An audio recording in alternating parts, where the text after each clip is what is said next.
দেখো বাইকে তোমরা লং রাইডের প্ল্যান করছো, তাহলে কয়েকটা এমার্জেন্সি জিনিস এখনই ব্যাগে প্যাক করে রাখো। একটা হচ্ছে টায়ার ইনফ্লেটার, যেটা তোমার চাকায় হাওয়া দিতে কাজে লাগবে। একটা হচ্ছে টায়ার পাঞ্চার কিট, কখন টায়ার পাঞ্চার হয়ে যায় কেউ তো বলতে পারে না। তার সঙ্গে সঙ্গে একটা পোর্টেবল জাম্প স্টার্টার, যেটা তোমার বাইকের ব্যাটারি ডাউন হয়ে গেলেও বাইককে স্টার্ট করতে পারে। আর একটা এমার্জেন্সি জিনিস আছে, আমরা সবাই নেগলেক্ট করি, কিন্তু ওই জিনিসটাও তোমার দরকার, একটা এক্সট্রা ব্যাটারি ব্যাকআপ, যেটা রিলায়েবল আর স্মার্ট হবে। তার জন্য আমি আমার ব্যাকপ্যাকে রিসেন্টলি অ্যাড করেছি আগারো 20,000 mAh এর সনিক পাওয়ার ব্যাংকটা। এখন তোমরা বলবেই তোমার বাইকেই তো ইউএসবি টাইপ সি পোর্ট আছে, কিন্তু সেটা ফাস্ট চার্জ প্রোভাইড করে না। আর আগারোর এই পোর্টেবল স্লিক পাওয়ার ব্যাংকটা না 65 ওয়াটের পিডি চার্জ, 60 ওয়াটের কিউসি চার্জ প্রোভাইড করতে পারে।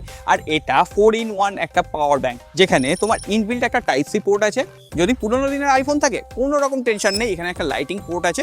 আর তার সঙ্গে সঙ্গে আরেকটা ইউএসবি টাইপ সি আর একটা ইউএসবি টাইপ এ রয়েছে, যেটা দিয়ে তোমরা 4টে ডিভাইস সাইমেন্টেনিয়াসলি চার্জ করতে পারবে উইদাউট কম্প্রোমাইজিং চার্জিং স্পিড। পাশাপাশি পোর্টেবল আর স্লিক হয়, প্যান্টের পকেট আর ব্যাগে ক্যারি করাও খুব সহজ। আর এখানে একটা প্রপার ডিসপ্লে রয়েছে, যেখানে দেখা যাচ্ছে এই পাওয়ার ব্যাংকের ভেতরে কতটা চার্জ বাকি রয়েছে আর আমাদের ডিভাইসটা কত ভোল্টেজে চার্জ হচ্ছে। আর এই পাওয়ার ব্যাংকটা কিন্তু একদম সেফ, কারণ এখানে বিভিন্ন ধরনের লেয়ারে প্রোটেকশন অ্যাড করা হয়েছে, যেমন advance safety protection, over charging এর জন্য multi layer protection, over heating, over current, over voltage আর শর্ট সার্কিট প্রোটেকশন। আর এই অ্যাফোর্ডেবল স্মার্ট পাওয়ার ব্যাংকটার লিঙ্ক যদি ডাইরেক্টলি তোমরা ইনবক্সে পেতে চাও, জাস্ট পাওয়ার লিখে কমেন্ট করো, আমি তোমাকে ডাইরেক্টলি লিঙ্ক সেন্ড করে দেবো।